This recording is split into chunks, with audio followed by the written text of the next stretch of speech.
So the legend about Kölsch is you have to be within sight of the dom to make Kölsch. So I see there's it right the up spire there. of the dom. Yeah. As long as you can see the spire, you make Kölsch. And then when you say cheers, Well, the other thing about Kölsch to me, these are 0.2 liter glasses. that's about my speed. The Germans drink Kölsch in small glasses because if it's a big glass, it takes too long to drink and it warms up. So they want Kölsch to be cold. So that's part of it. I may have just found the first place on the planet where I can actually drink beer. Yeah. Well, you need about 3 of these to be a U.S. pint. So you can have a lot of these and still be good. But the other thing is, because the glasses are really thin glass. Yeah, I see that. The Germans don't hit them this way. They actually toast from the bottom. Because otherwise they'd shatter. They shatter the glass, yeah. They get excited and not good. Not good. Well, So, cheers to you, cheers man. to you.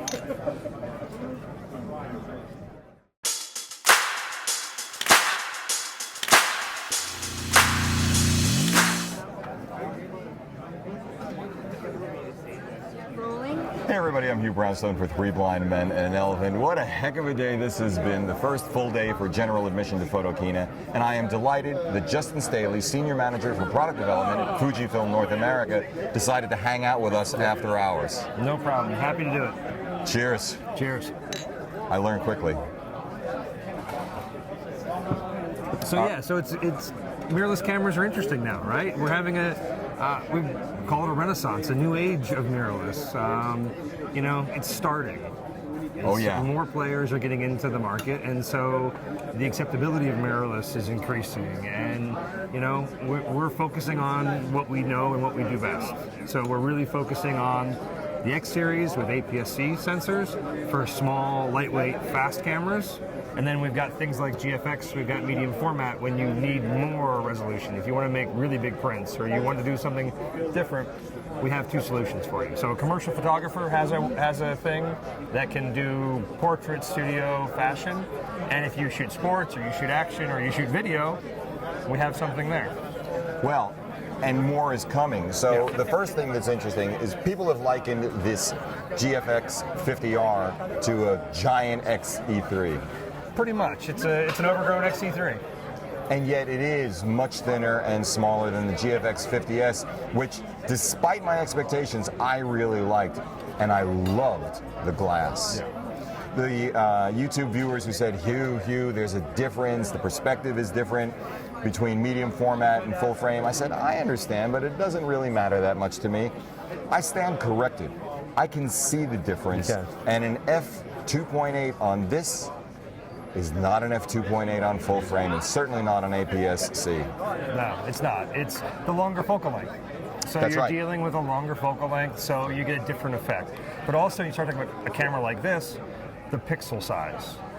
Because these are 50 megapixel on a really big piece of real estate, almost twice as big as 35 millimeter. What is the pixel pitch on these? The actual number, off the top of my head, I'll have to get my calculator out and calculate it. Because we tend not to spec it. We tend not to talk about things that way. Yeah. But you're dealing with, you know, this would be equivalent to roughly a 24 megapixel full frame camera, similar pitch to that. Gotcha. All right, so that's kind of where we are in that network. But looking at this, the pixels are big. Because think about 50 megapixels spread out over all that real estate. The pixels are bigger. They capture more light. There's a different sense of roundness and tonality that they capture because of their size and because of their sensitivity. And that's some of the things. So there's, we talk about the focal length of lenses, the apertures, that affects it. The sensor I'm gonna have to start affects drinking if we keep talking about specs, yes. But like all these things work together to make a package. A gestalt.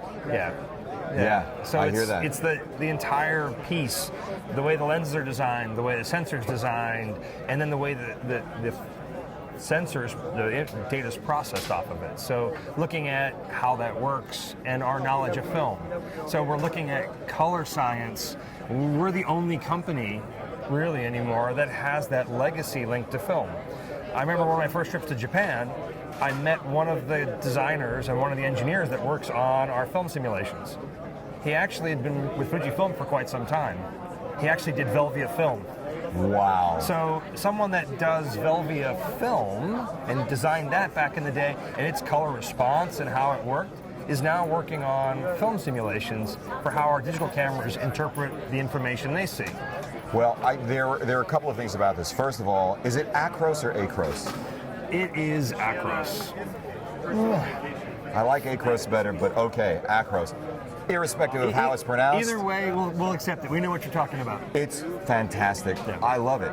And lately with the X-T3, I've been playing with Velvia. Yep. And what's interesting to me is I look at the colors and I'm happy, but there's another part of my brain that says, but they're not true to life. And at the press briefing yesterday, I heard something from your guys for the first time. Memory color. Memory color, yeah. We talk about colorimetric color and we talk about memory color. So colorimetric color is sort of what everyone does. When you photograph, if you're photographing, you're a car guy, you photograph a Ferrari, right? The red of the Ferrari needs to be Ferrari red, right? It needs British to be racing it needs green. to be Rosso. It needs to have that look. Yeah. So that's colorimetric color. That this color is this RGB value. Right. Well, when we did film, and not so much maybe for the professional all the time, but oftentimes for the amateur, our eye sees light and color differently than film does. Yes. So this is where we start talking about memory color. When you went to, you were just in Zurich, right? We were in Zurich and we were at the Aston Martin Heritage Museum in Benson, Oxfordshire. Sure, yep. Yeah, crazy, yes. But like, okay, you were in Zurich and you look at the sky in the Alps. The sky doesn't look white, right? To your mind, you see it as a blue, beautiful blue sky. And if there was snow on the peaks, it was beautiful, crisp white snow. The trees, the leaves were green. That's how your mind pictures it. Film oftentimes didn't see it that way. You had a bald white sky. You had grass that, oh, well, it's not quite green. Needed watering. It needed watering. Needed a lot of watering. So Velvia was designed to do things the way your mind sort of remembered it. That's why we call it memory color. So I think this is so interesting. It's interpretation. It's how does your brain see it versus what's really there. Many, many years ago, someone said to me, there's accuracy and there's truth, and sometimes it requires lying a little bit to get to the truth. The truth in this instance is the emotional truth. I think that's very, very clever, and I buy it. Well, from an engineering background, I would tell you it's accuracy and precision. One's conformancy to the truth, and the other one's repeatability. So is it what was really there, or is it this repeatable look and color and feel that every time you get the same thing?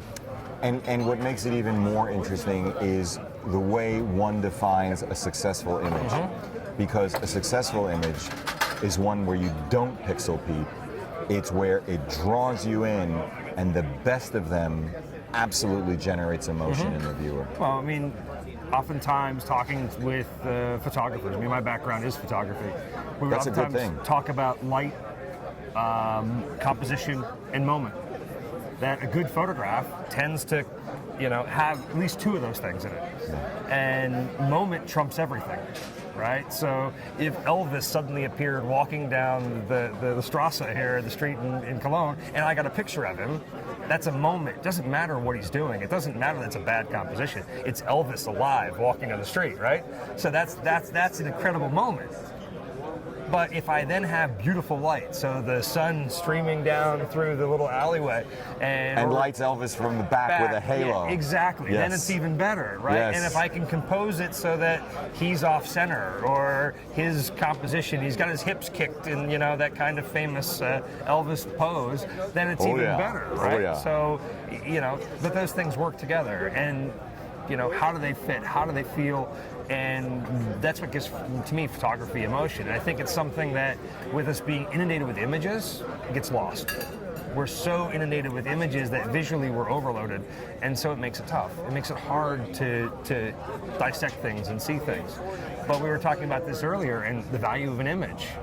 And I love to play devil's advocate. So I turned to one of our colleagues and I said, they were talking about, well, this photograph's not good. And I said, well, what if that was the only photograph of your grandfather? If that was the only document you had of someone in your life that was special to you, it's about then the person. It's about the subject matter. And the moment doesn't matter, the light doesn't matter. It could be the worst photograph in the world, and it's but the best. If it's the only one you have, it's the best. This is why, in the days of film, people would keep shoeboxes full of images, because they really were moments. And it's like the sense of smell. You can be transported back, well, in my case, 50, 55 years, just because of the sense of smell. When I see a photograph, I can similarly be transported. So I absolutely get that. But the fact of the matter is, we're having a beer on the Platz in Cologne, and people who are watching this, they want to know all about the 50R, and they may not know they want to know this, but they also want to know about the development of the GFX 100, what's in it, which is extraordinary. And then I'll just tell you, the comments are already flooding in before I've done anything on this about, oh my God, Capture One. Yeah. Capture One. In fact, I do have one friend, you know who you are, Steven, who wanted me to ask you about Capture One with the XH1 version 11.3. Is it compatible? That's $1 million question, because Phase as of Tuesday updated their software. So if he is a current version of Capture One Pro, so he's a pro user, it should be compatible. He might have to do an update, but he should be compatible. They physically had online for download all of the Express version, so the free lightweight version, the Fujifilm version, which only works with our cameras for subscription. €159, and then $180 for the all-universal in Europe. Or $299 for the standalone old-school hard copy. So you can either go subscription and be perpetual updates, or you pay the $299 hard copy and you've got minor updates, and you have to pay again for the big updates. I'm really glad that you have both business models. Yeah. Well, you Capture One. Got it. Yeah. Got it. Yeah, it's in partnership with them. It's their software. I mean, I use it. I know it very well, but great package. It's them. It's they're supplying it. It is outstanding. Yeah. Kevin Raber of Luminous Landscape and I were together in Sedona, Arizona. And he started saying, well, you can do this, this, this, and he started moving things around, and I was about to be overwhelmed and just say, stop. And then he started masking one of my images, and I was gobsmacked. Yeah. Fantastic. All right, so let's start with 100. The 100 megapixel camera. Yeah, let's start with that. But GFX. But let me just say, and I said it in an Instagram post this morning, the 100 megapixels is actually not the most interesting thing to me personally, but let's go ahead. A lot of people have been asking about it. So it's really, I think, important to talk about it. So we'll get it out of the way. Okay. Because there's really 5 things I can tell you about it. Right. So developmental announcement. So it's not announced. It's not shipping. It's not shipping. You can't buy it. It was announced. You can't Otherwise, it wouldn't be a development announcement. Yeah. Okay. This is why I don't drink. How much have I drunk? This much. And already I'm getting stupid, but okay. So developmental announcement. So we're just telling you that this is what we're working on. Yep. Right? So it's got five things we can really tell you. 100 megapixel sensor. In-body image stabilization. Huge. Yeah, it's huge. No pun intended. It's huge. Yeah, it's huge. The camera's designed around that feature because 100 megapixel is very sensitive to vibration. Right. So is 50. Either the camera's locked on a tripod, or you need ways to combat sensor shake. But let me just ask you a question. You say the body is built around that. Does that mean that it is not exactly the same body as the 50? It is definitely not the same body as the 50. You need to go look at it. You need to go take a peek at it. So you can see the front in the booth. Yeah. Who am I talking to? Make it so. Make it so. That's I'll visit easy. tomorrow. We can take you and show you the front of it in the booth. Okay. It's around the corner. There's actually a big print on the wall of more than 100 of the guys from the factory. So the R&D team and everything is on the wall. It's actually shot with the sensor. Okay. So it's the first image we've made with the 100 megapixel sort of pre-production, pre-prototype kind of staging. But it's actually on the wall there. All the guys lined up in rows in black and white. It's there. But next to that, you're going to see the front side of what we're thinking about it so far. So this is interesting. In the same way that the XT series was not big enough for IBIS, which is why we have the XH series, among other reasons. The 100 megapixel unit is also going to be a different body specifically for that. Right. Okay, got it. Yeah, Locked down, loaded, next. Next, okay, so there's the first two. The third one is 4K 30p. That's full width sensor. No pixel binning, no line skipping. Well, it's going to be compressed in some way, shape, or form. Okay. But 4K 30 using the entire width of the sensor. Yeah. That's a big deal. It's huge. It was interesting because when I tested the GFX 50S, at first I wasn't going to even bother shooting in video. But, you know, 1080, I gave it a go. And that's when I saw, that is when I realized that there is a very real difference in the use of a longer lens under certain scenarios, and that equivalent fields of view, although for our work generally doesn't matter, there are times when it does. Yep. Thank you very much. You were right. That's how it works. You were That's right. how it works. They Yeah. keep tabs. Yeah, I like it.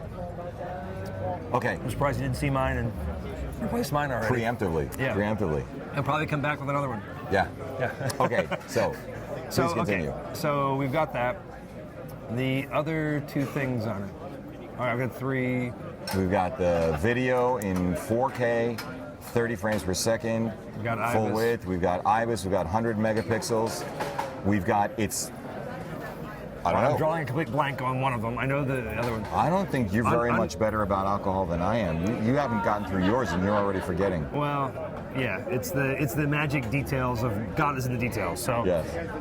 price under 10,000, and the other magic thing is going to escape me. It's interesting because on video, IBIS, the price, when? How about when?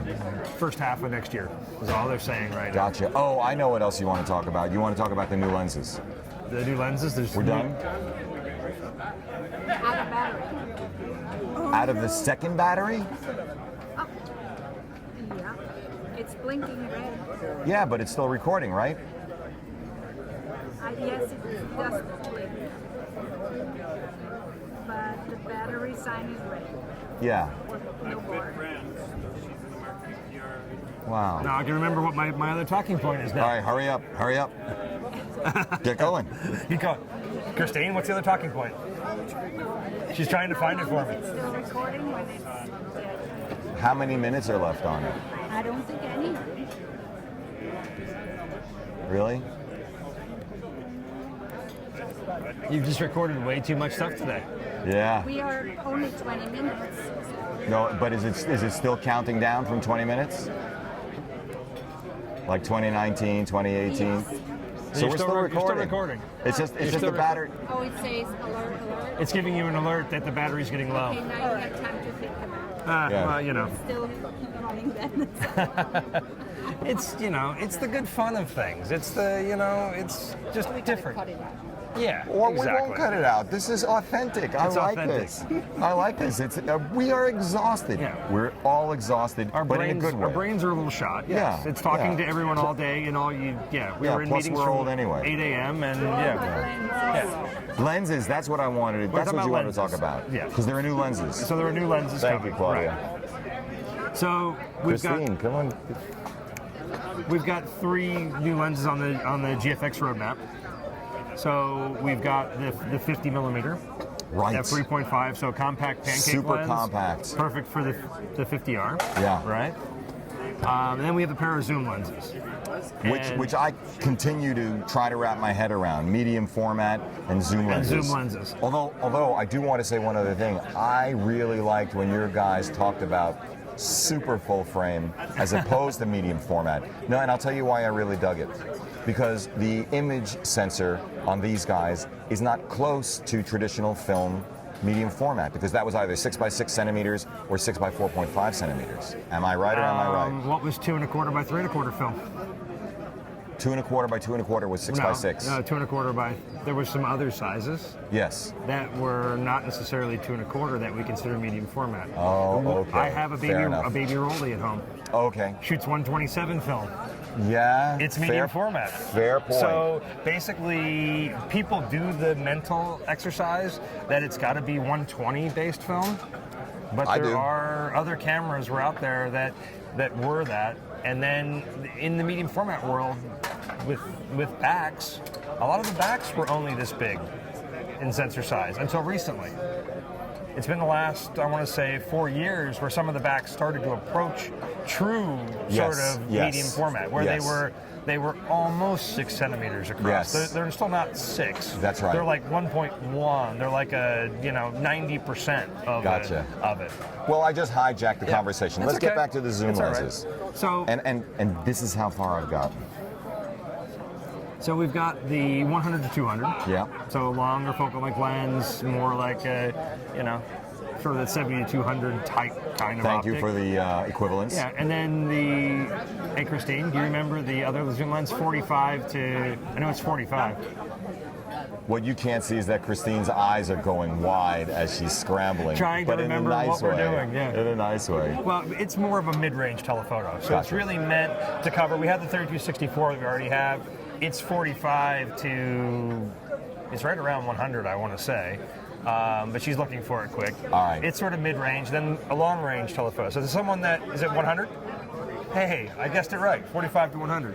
So, it gives us those 3 different pieces that then come together and give you a package. That if someone wanted to travel with zooms, you had flexibility. That's very true. Yeah. Listen, I'm getting the sign from Claudia, a little bit frantic because we're running down on battery and all the rest, and now she's shaking her head no because it just swapped over to the other internal battery. Okay, but I'm exhausted. How about you? It's tiring. Yeah. Photokina, we determined earlier, I've done 6 Photokinas. And you're still vertical. I'm still vertical, and it's fun. To me, it's probably going to be a shame. That's the last Photokina that's like this. This is why we came. And so to see it, to actually have you see it, to bring your viewers to it, I think is fantastic. We're going to miss it. I think, as a manufacturer, as everyone that does this show, it was always very special. It has a long history and a long heritage, and it moving and being in 8 months again in the spring kind of is a weird time. It's going to follow up CP Plus in Japan.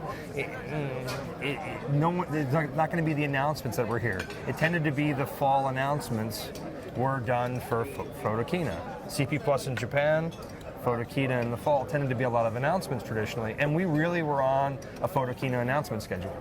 The last few years, everything from the original X100 was Photokina announcement. The next Photokina, we had more stuff. GFX You know what I like year. about it, and I hadn't realized this until this morning, but a 2-year cycle allows a manufacturer to say, 2 years ago, we were here. Yep. Look at how far we've come. Dankeschön. Look how far we've come. Now it's... Oh yeah, it's the instantaneous thing, and it's... Yeah, I regret that. I actually regret that. Because what happens is, it's almost like quarterly financial reporting. So there's pressure on the manufacturers to come up with something new, and there is actually a diversion of focus by image makers from the images to the gear. And of course, I review gear and I should be happy about that, but actually, no, I'm not. Yeah, it's kind of tricky. People, get obsessed about having the newest, the latest, the greatest, that just because we announce XT3, your XT2 somehow is no longer capable of producing great images. It's still capable of producing fantastic images. Absolutely so. T3 does some things better. It has a little bit more resolution, and it's faster to autofocus. So it might be a good camera for you depending on what you photograph.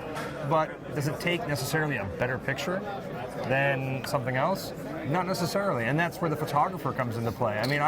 I have a friend who's a Magnum photographer who shot tons of work on iPhones in conflict zones. I'm so glad that you said that. I think it's a fantastic camera. It's, he had a look and had a feel to what he was doing, and it was really, you felt like you were there. Yep. And it had an accessibility to it.